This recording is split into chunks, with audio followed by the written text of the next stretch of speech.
As your book states, we generally construct arguments in order to provide good reasons, premises, to support a proposition, the conclusion, whose truth is in question.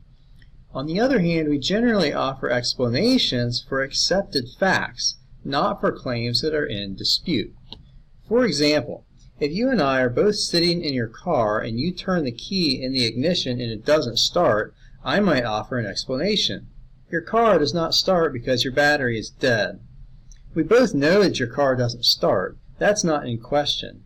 Your battery is dead is a reason why it doesn't start.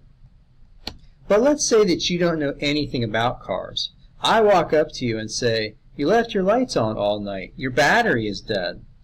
You say, "Oh, that's too bad. I'll just have to drive it to the mechanic to get it fixed."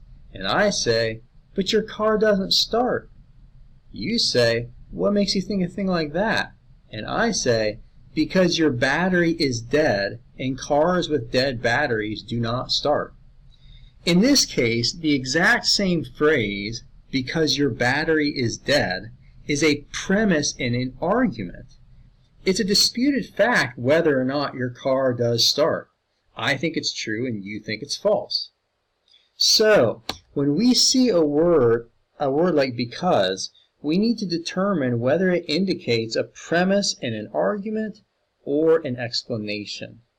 Say you have a sentence with the form P because Q. If P is an accepted fact, then Q must be an explanation for it, not evidence that it is true.